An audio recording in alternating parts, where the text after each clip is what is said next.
Birleşken Devletler Teşkilatı Kişilik Hukuk Ali Komissari Michel Bachelet uzundan buyon taqozolik bilan kutayotgan Sharqiy Turkiston safarini oxirlashtirdi. Michel Bachelet Xitoyning irqiy qirg'inchiligiga qarshi ehtiyotchanlik bilan tanqid qilish pozitsiyasida bo'ldi.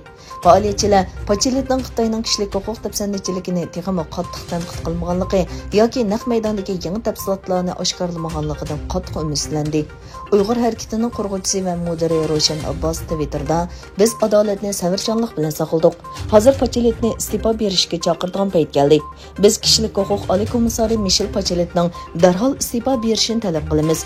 U o'zining huquqiy va Birlashgan Davlatlar Tashkilotining qurilish prinsipiga sal qaraydi dedi. Yana bir tarafdan Xitoy tashqi ishlar ministri bayonotchisi Michel Bacheletning Sharqiy Turkiston ziyorati haqidagi bayonotini maqtab, uning obyektiv va odil yakun chiqarganligini bildirdi. Dünya Xitoy virusini unutishga boshladi. Barliq davlatlarda maska, araliq va shuningga o'xshash cheklamalar chiqarib etilgan bo'lsa-mu, ammo Xitoy bu cheklamalarga qattiq amal qiladigan, hatto shaharlarni butunlay karantin qiladigan birdan-bir davlat bo'lib qoldi. Xitoyning nol Covid siyosati yanada davomlashayotgan bo'lib, ammoning bu ahvolga g'azablanishi g'alati va ziyonli harakatlarni keltirib chiqardi. Beyjinglik bir majburiy karantin qilingan uydan qochib ketgandan keyin bu kishi bilan bevosita yoki vositalik aloqada bo'lgan 5000 kishi uylarga yoki hukumat o'rinlariga karantin qilindi.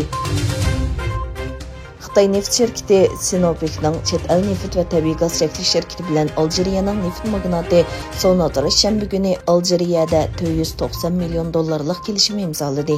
Bu kelishim poytaxtning sharqiy janubiga taxminan 1500 kilometr keladigan Zaraytin rayonidagi neft va tabiiy gazni tekshirishni o'z ichiga oladi. Amerikadan keyin Germaniyami Birleşken Devletler Teşkilatı'nın Kişilik Hukuk Ali Komissari Michel Bachelet'ning Xitoy ziyoratini kutgan yerdan chiqmadi deb tanqid qildi. Germaniya Tashqi ishlar ministrligining yozma bayonotida Bachelet'ning ziyoratining Sharqiy Turkistondagi kishilik huquq dafsandichiligi to'g'risidagi ayblashlarni ochiq-oshkora oydinlashtirish jihatda kutgan unumga erishilmaganligini tanqidladi. Bayonotda mundaq deyildi: Xitoyning cheklamasi tufaylidan sayohat jarayonida kishilar va joylarga erkin va to'salg'usiz ziyorat qilish mumkin emas. Bu yerdagi vaziyatni mustaqil baholash fursatiga erishalmadi deyildi.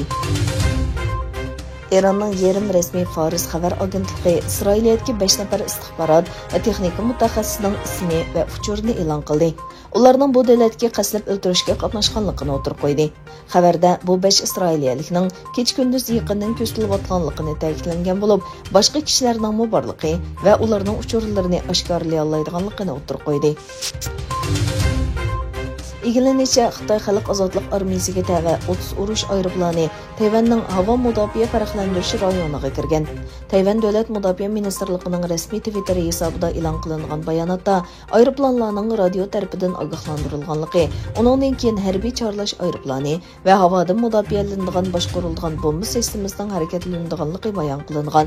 Bu Tayvan doiralarining yil beshidan boshlab doklad qilgan aeroplan soni eng ko'p bo'lgan bir qatimliq daxl-taruz harakat ekan.